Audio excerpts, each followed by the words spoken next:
Hello student, good morning. Today I am going to start new chapter linear equation in two variable. Linear equation in two variable.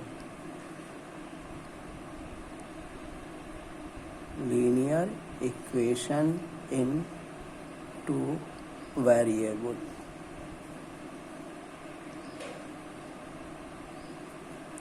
ये नया chapter है, ठीक है।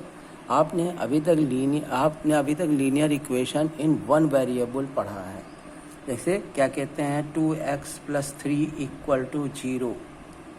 तो variable x क्या है? Variable है, ठीक है ना। वेरिएबल आप जानते हैं, इसको कहते हैं whose value does not constant। Variable की वैल्यू क्या होती? कांस्टेंट नहीं होती। It changes according to the situation. That is, इसलिए क्या कहते हैं यहाँ x की वैल्यू क्या हो सकती? कुछ भी हो सकती है, ठीक है ना। आप 1 रखेंगे तो 5 हो जाएगा, 2 रखेंगे 7 हो जाएगा, 3 रखेंगे तो 9 हो जाएगा। इस तरीके से क्या कहते हैं वैल्यू बढ़ती घटती रहेगी। यहाँ से x = -3/2 आ जाएगा, ठीक है। अगर x की वैल्यू अगर यहाँ से निकालें तो x क्या हो जाएगा? -3/2। इसको क्या कहते हैं? इसमें जो है इस तरीके की आपने इक्वेशंस पढ़ रखे हैं। अब linear equation in two variable में क्या है, उसकी डिफिनीशन देखिए क्या है कि an equation which can be written in the form of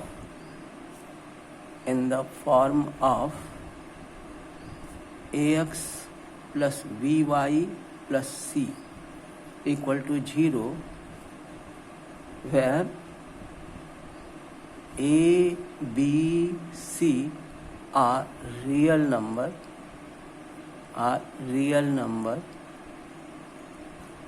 and a and b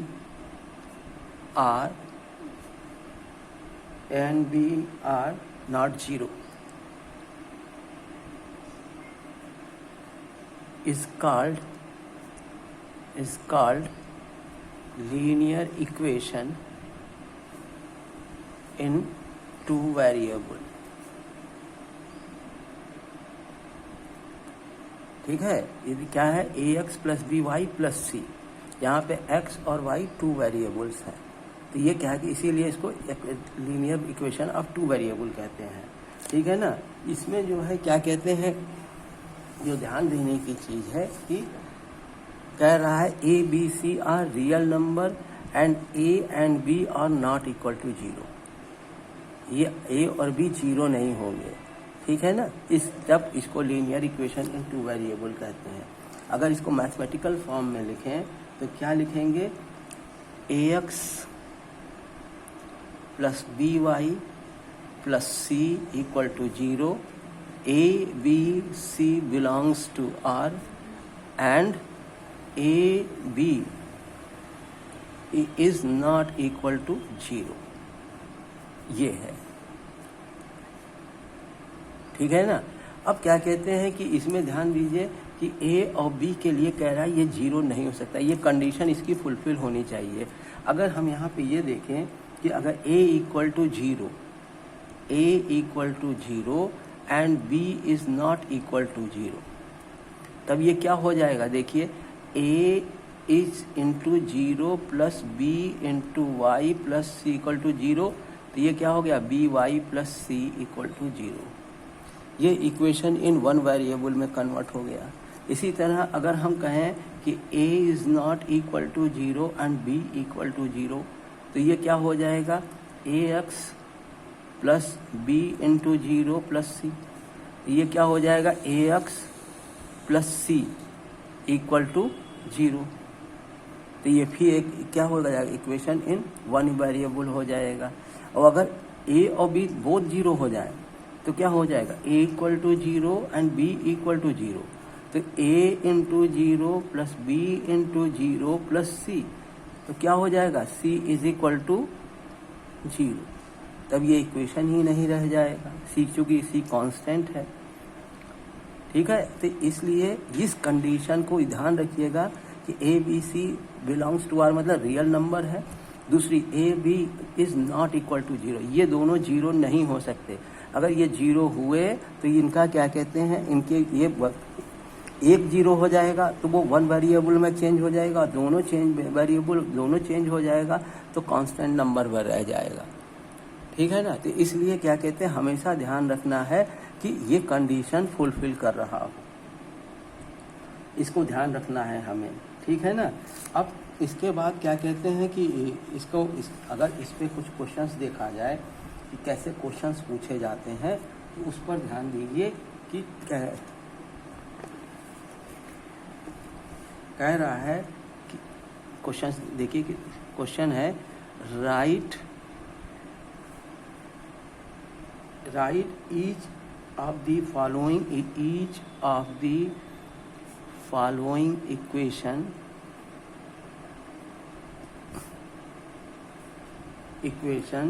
in the form of ax plus by plus c and indicate the value of a b c। अब question देखिए, सबसे पहला question है 2x plus 3y is equal to 9.35 बार। तो इसको आप क्या लिख सकते हैं इसको आप लिख सकते हैं 2x plus 3y और इसको इधर लेते हैं -9.35 बार इक्वल टू 0। तो देखिए अब इसको इससे कंपेयर कीजिए ax plus by plus c, इससे हमें कंपेयर करना है। तो देखिए कि a की जगह पे क्या है, a इक्वल टू एक्स का कोफिशिएंट a, यहाँ x का कोफिशिएंट 2 है तो a इक्वल टू 2। यहाँ y का कोफिशिएंट b, यहाँ y का कोफिशिएंट 3 है तो b इक्वल टू 3। और यहाँ c प्लस है और यहाँ माइनस है तो इसको हम क्या करेंगे, c की जगह पे क्या है 9.35 बार, साथ में माइनस है तो c इज इक्वल टू -9.35 बार। तो ये इस क्वेश्चन का फॉर्म हो गया और उसमें ये कंपैरिजन करने पर ये a, b और c की वैल्यू आएगी। ठीक है ना। इसी तरह एक और वैरायटी में देखिए, इसी के क्वेश्चन नंबर इसको देखिए, x/2 is equal to 3y। ठीक है। अब सबसे पहले हमें इस फॉर्म में लिखना है ax plus by plus c के फॉर्म में। तो देखिए क्या कर सकते हैं कि इसको लिख दें 1/2x, ये इधर आ जाए -3y। अब c है नहीं आपके पास तो +0। ठीक है ना। तो अब इक्वल टू 0 होगा। अब इसको देखिए ax plus by plus c के फॉर्म बदलने के लिए क्या करें, 1/2x plus -3 into y plus 0 equal to 0। अब इसको इससे कंपेयर कीजिए ax plus by plus c से। ठीक है ना। तो a की जगह पे क्या है, देखिए x का कोफिशिएंट यहाँ हाफ है, यहाँ a है तो a is equal to half. यहाँ y का कोफिशिएंट -3 है, यहाँ y का कोफिशिएंट b है तो b इज इक्वल टू -3। और यहाँ c है, यहाँ पे 0 है तो c इक्वल टू 0 हो जाएगा। तो इस तरीके से क्या कहते हैं, इस तरीके के क्वेश्चन में जो टर्म नहीं है उसको हम 0 लिख लेंगे। इसी तरह का एक क्वेश्चन और देखिए क्या हो सकता है कि थर्ड क्वेश्चन है x इज इक्वल टू 7। अब इसको हमें सबसे पहले इस फॉर्म में लिखना है। ठीक है ना। इस फॉर्म में लिखने के लिए अब क्या करें हम, सबसे पहले देखिए कैसे लिखेंगे, x इज इक्वल टू 7 है तो ये हो जाएगा x माइनस 7 इक्वल टू 0। अब इसमें ना y नहीं है तो क्या करेंगे, x प्लस 0 इंटू वाई -7 है, इसको प्लस लिख के इस तरीके -7 लिख दे, ये 0, ठीक है ना। अब इसको हम कंपेयर करें ax plus by plus c से, तो देखिए यहाँ पे एक कोफिशिएंट में कुछ नहीं है, इसका मतलब यहाँ पे 1 होगा, तो a is equal to 1। b यहाँ पे क्या है, y कोफिशिएंट b है, और यहाँ पे कुछ नहीं था, 0 है, तो b इज इक्वल टू 0 हो जाएगा। और c की जगह पे क्या है, -7, तो c की वैल्यू हो जाएगी -7। इस तरीके से जो है ये वैरायटी ऑफ क्वेश्चंस इस तरीके से पूछे जाते हैं। इसमें क्या कहते हैं, एक तो इस फॉर्म में लिखना, दूसरे इसको जो है क्या कहते हैं, इसको क्या कहते हैं कि इसमें ए बी सी की वैल्यू बताना। अब इसमें देखिए कुछ क्वेश्चंस आपको लिख के दे रहा हूँ, आप उसको लगाइएगा, फिर इसके आगे का सिखाते हैं आपको। देखिए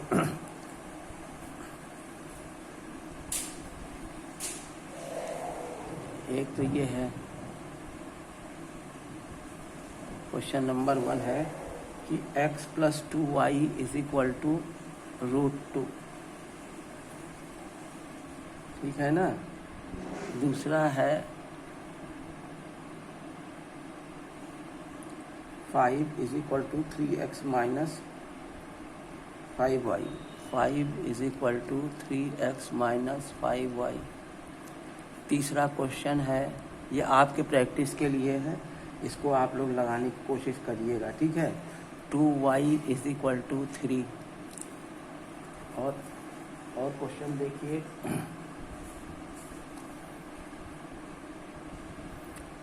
फोर्थ क्वेश्चन है x minus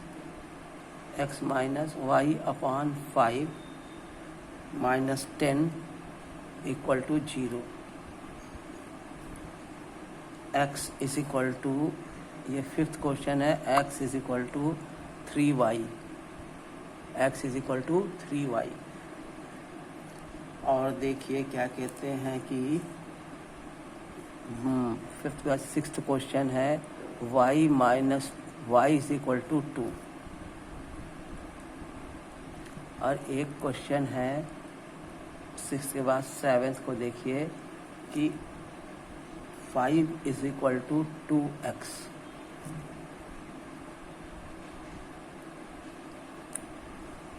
is equal to 2x।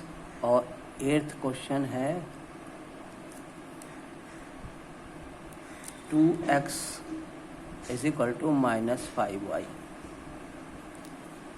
ठीक है। इसको आप लोग, इसमें क्या करना है आपको, पहली चीज तो एक उस फॉर्म में लिखना है, ax plus B Y plus C के फॉर्म में लिखना है।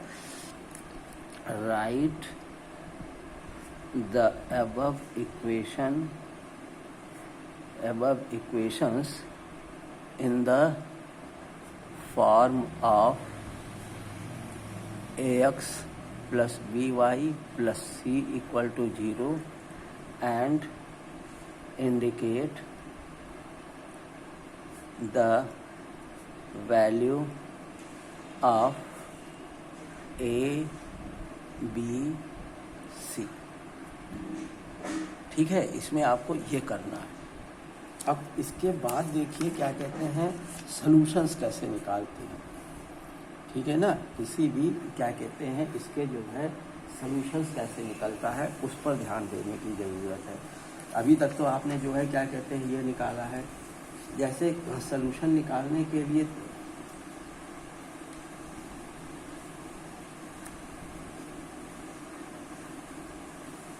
जैसे कोई एक हम इक्वेशन ले लें, x plus 2y is equal to 6। अब यहाँ ये क्या होगा, how to find the solution of the equation. तो एक क्वेश्चन इस तरीके से ले लीजिए, x plus 2y is equal to 6, x plus 2y is equal to 6। अब इसमें हमें x और y की वैल्यू फाइंड करनी है। देखिए इसको फाइंड करने के लिए दो क्या कहते हैं, कई तरीके हो सकते हैं। सबसे पहली चीज़, हम किसी को एक को सपोज कर लें कोई वैल्यू दे दें, जैसे x इज इक्वल टू 1 रख दिए, x इज इक्वल टू 1 लिख दिए, तो x is equal to 1 put करेंगे तो क्या हो जाएगा, 1 + 2y इज इक्वल टू 6।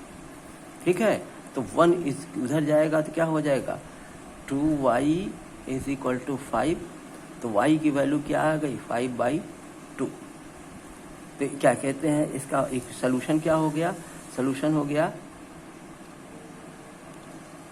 जैसे कोऑर्डिनेट ज्योमेट्री में हमने बताया है कि पहले x की वैल्यू फिर 5/2। अब ये हो गया सोल्यूशन। तो ये एक सोल्यूशन है। अगर हम 2 रख दें तो नहीं आएगा क्या, तो भी आएगा। देखिए x इज इक्वल टू 2 रख दें तो 2 + 2y इज इक्वल टू 6। अब उधर भेज दीजिए 4, तो क्या हो जाएगा, 2y इज इक्वल टू 4, तो y 2 हो जाएगा, y इज इक्वल टू 2 हो जाएगा। अब क्या आ गया, इसका मतलब सोल्यूशन क्या हो गया, 2 हो गया। अब सोल्यूशन अब की बार क्या हो गया, 2 हो गया। अब 3 रख दें तो नहीं, तो भी आएगा। ठीक है ना। इस तरीके अगर किसी इक्वेशन का सोल्यूशन हम फाइंड कर रहे हैं तो उसके कितने सोल्यूशंस हो सकते हैं, ये आपको सोचना चाहिए। इस तरीके के इक्वेशंस में सोल्यूशन फाइंड करने के लिए बहुत तरीके हो सकते हैं, लेकिन यही एक अच्छा तरीका है। ठीक है। और किसी भी एक इक्वेशन के 1-2 नहीं, इनफाइनाइटली मेनी सोल्यूशंस हो सकते हैं। आप x को वैल्यू दीजिए, y की वैल्यू आपको मिलेगी। आप x को कोई भी वैल्यू दीजिए, y की वैल्यू आपको तुरंत मिल जाएगी। ठीक है ना। जैसे हमने 1 लिखा तो y की वैल्यू आ गई, 2 लिखा तो y की वैल्यू आ गई, 3 लिख देंगे तो भी आएगी। सपोज कर लीजिए हम क्या कहते हैं 7.8 लिख दें तो क्या नहीं आएगी, बिल्कुल आएगी। 7.8 भी रख देंगे तो आएगी। ठीक है ना। या इसके आगे जो भी देते जाएं, x को ही नहीं, इसी तरह y को अगर वैल्यू देंगे तो y की वैल्यू देंगे तो x की वैल्यू आ जाएगी। जैसे हम अगर यहाँ y का इक्वल टू 1 रख लें, y इज इक्वल टू 1, तो x की वैल्यू क्या हो जाएगी, x + 2 × 1 = 6। तो ये क्या हो जाएगा, x की वैल्यू 2 × 1 तो 2 है, और x इज इक्वल टू क्या हो जाएगा, x इज इक्वल टू 6 - 2 4 हो जाएगा। तो यहाँ पे क्या हो गया, अगर y तो सोल्यूशन क्या हो गया, देखिए सोल्यूशन पहले x की वैल्यू लिखें 4 × 1। अब y को अगर हम 2 दे दें, वैल्यू y को 2 दे दें तो क्या हो जाएगा, y इज इक्वल टू 2, तो x इज इक्वल टू क्या, x + 2 × 2 इज इक्वल टू 6। ये हो जाएगा वो x + 4 = 6, तो ये हो जाएगा x इज इक्वल टू 2। तो कितना आ गया, x इज इक्वल टू 2 तो y इज इक्वल टू 2। अब यहाँ पर भी देखिए, जब x को 2 दिए थे आप, तो वहाँ पे भी क्या कहते हैं 2, y की भी 2 आई थी। यहाँ पर y को 2 दिए तो x की वैल्यू 2 आई, तो यहाँ भी सोल्यूशन क्या हो गया, 2 हो गया। इस तरीके से चाहे x को आप वैल्यू 1 सपोज करके दे दीजिए तो y की वैल्यू आ जाएगी, और y की वैल्यू सपोज करके दे दीजिए तो x की वैल्यू आ जाएगी। वैल्यू फाइंड करने में ये तरीका है। इस तरीके से अगर आप देखें तो इसमें इनफाइनाइटली मेनी सॉल्यूशंस हो सकते हैं। ठीक है ना। उनके अपने तरह तरह के तरीके हैं। कुछ क्वेश्चंस अब वेराइटी में हो सकते हैं। ठीक है ना।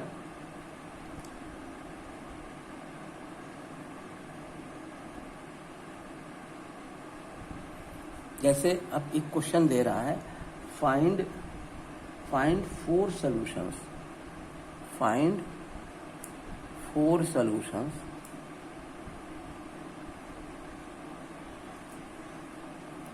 of the equation 2x + y equal to x - 3y + 4, x - 3y + 4। अब हमें 4 डिफरेंट सॉल्यूशंस निकालने हैं। ठीक है ना। तो कैसे निकालें। ठीक है। तो इसके लिए सबसे पहले हम इसको थोड़ा सा सिंप्लीफाई कर लें। तो सिंप्लीफाई करने पर देखिए क्या हो जाएगा, इसको आंसर में देखिए 2x plus y is equal to x minus 3y plus 4।